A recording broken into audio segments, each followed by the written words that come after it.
In this video, I talk about another wave 1 technique. This is called the exhaustion flip. This is actually one of the more difficult ones to do. However, if you've been involved in a collection in wave 1 and it's been going well and you've done your flips or you've not managed to get a good entry and then you see a sell-off, but you know the collection quite well, you've been watching it, monitoring it, you've seen it how it moves, this could be an option. And the reason I consider this a strategy in its own right is for the same reason we've been doing some of the others. The ROI is good. It's potentially a good flip. So I'll show you how it works. This is DupeCat. So this is a random collection. So I'm going to show you a couple of collections first where you've seen it happen in real time recently. Like these are literally trending right now. And then we'll have a look at a new collection and see if we can try and find a setup. So basically how it works is in wave 1, as we know, we get this initial pump. Not all collections, obviously, it's only a small percentage of them, but because of the volume going up and the interest and the hype, everything goes up and then we reach a top in wave 1, wherever that might be. And for this one, it happened to be a nice round number of 1 million, which is good.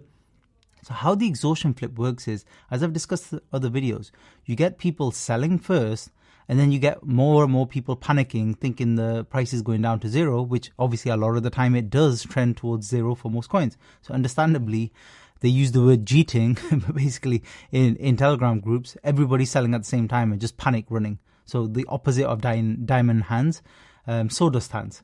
And actually that's a good way to be as a trader, because you don't want to be holding massive bags, which are mostly 90% losses, of course. So once this is down, like this is already down 70-80%, what you can do is do a rebound trade.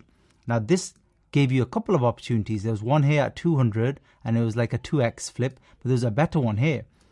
And see here, we reached a nice round number of 100. And if you bought anywhere around the bottom here and flip, and you're in the position right now, because this is live, it's still kind of consolidating, may go up a little bit more, we don't know. This is a 2x or 3x move here potentially. So this is well worth having a look at. It's just hard. The reason it's hard is where are we going to, it's like catching a falling knife. Where do we know where things are going to turn? So the way I do it, this is actually not typical. The way I do it is I look for sideways motion, as I discussed in one of the other strategies. And then after sideways motion, that's when we look to see if we get confirmation with a pump up. So let's go through it step by step. So let's say we've got a downtrend like this forming already. What I do first is I look left on the chart and I see, let me just zoom out a little bit on this one and let me close this so you can see it a little bit more clearly. I zoom out and I see, are there any previous places where we had resistance, which basically means the price formed a previous peak. And not really, we had like one peak here, but there wasn't a clear one here. So it is difficult. So if we go back to a 1 minute, maybe we can see it a little bit more clearly. Were there any previous like clear peaks that we can say? There was one clearly here. So let's draw a couple of horizontal lines. So there's one clearly around this point, and then there's one about this point. Those were the ones. And you can see on the way down, we kind of got a little bit of bounce of that one, and we got a bit of a bounce of this one. So they're not bad in terms of helping us identify where the positions are, but also round numbers, as I keep talking about. Notice this was exactly on 100, just under. This was just under 100, almost to the dot, and then it bounced aggressively. So you don't need to know the exact value. But if you see price either go sideways at a level or bounce, and then the stairs seem to go in the opposite direction, you start getting higher highs and higher lows, because you're never going to time that. But then you might jump in here about 150, 160. And you don't know how far it's going to go. It might only go up to 200, 250, and then you take profit. But this could keep running. And if you're still in this position, the great thing is we're at 400 here. You don't have to do anything. You just have to watch it go up. And then the other thing you might see around these areas is volume come back in. And we're seeing a little bit more volume come back in as well. But like I said, this is hard because you're trading against the trend now. The prevailing trend since this time here, which was a few hours ago, is down. So the pressure is always down. So you have to be careful. But I've seen some crazy runs here, and I've been involved in some. Like this could, sometimes I've seen ones where they literally drop 90% and then they go back to all-time highs. It's rarer and less likely, but it absolutely does happen and absolutely can happen. So that's what we're keeping an eye on here.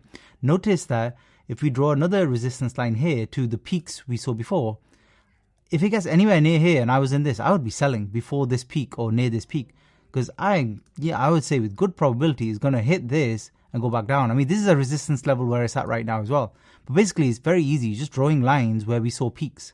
So anywhere you saw a significant peak, you're just drawing a line. And those lines are the only things we can go off, that and the volume. and just how the trend is forming. That's what we can go off. Now, if you want to, you can go in Telegram group as well, see if they've got any new news, like any new listings or any other kind of alpha, you might want to call it.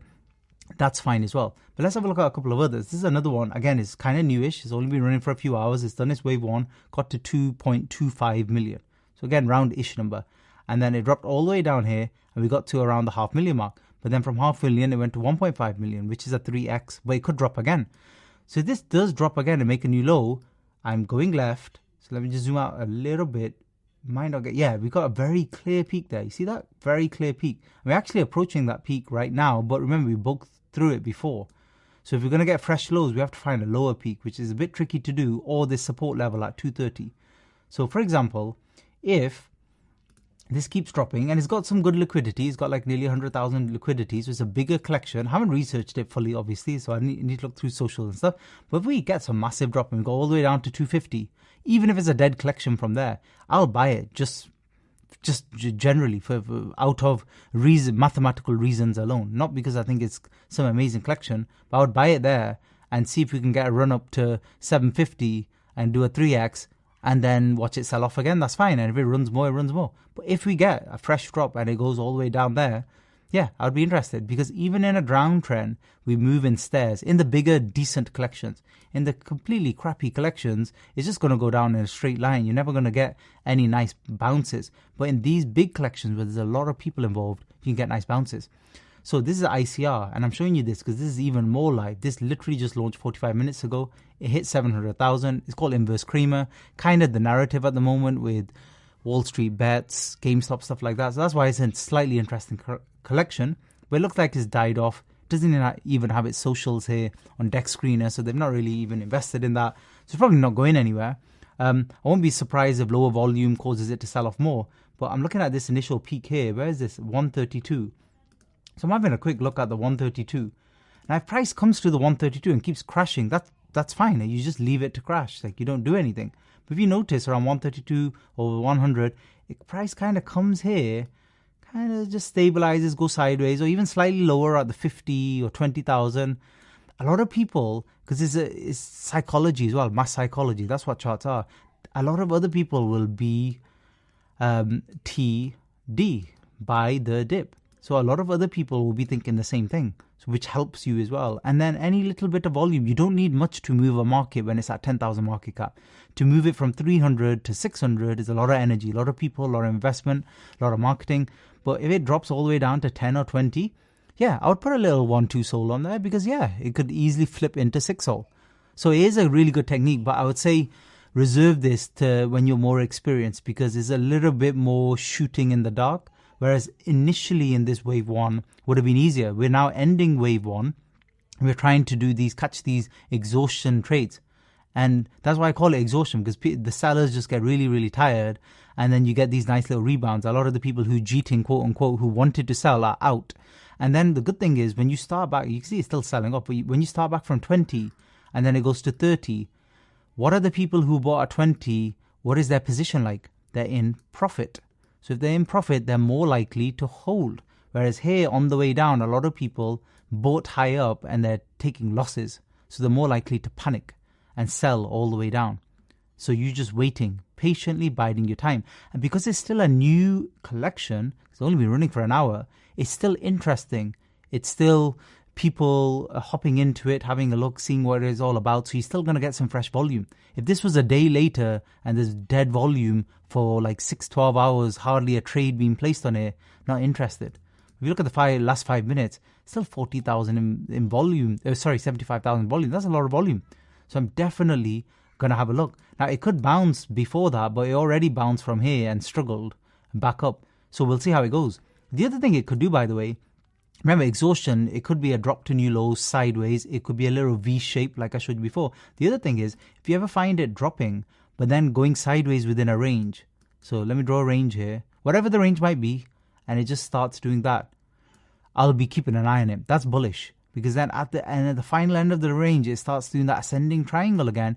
It looks like it's going to break out. Then I want to buy at one of the dips. I don't want to buy right at the top line. Never do that. Buy at the bottom of the range.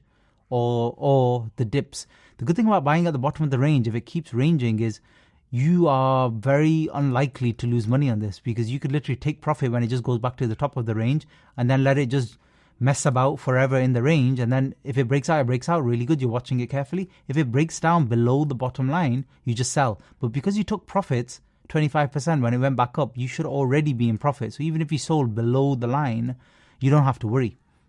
It could be a dead collection and you're still walking away with a profit. So you see, you kind of protect yourself in that way. So it's either the sideways, you see, just moving sideways at a low and then up, V shape, or you get a range. You get those three things with these exhaustion flips. But it's one where people kind of ignore it. They kind of leave this collection and move on. But if you know the collection kind of quite well, you've been watching it very closely and stuff, there's still a lot of volume and interest. A lot of people looking to maybe buy more at the dips if they're already in it, in the hope that that extra money they buy actually help pump the collection. Use that to your favor. So keep an eye on this when you're more experienced. It can be very, very profitable. Thanks for listening.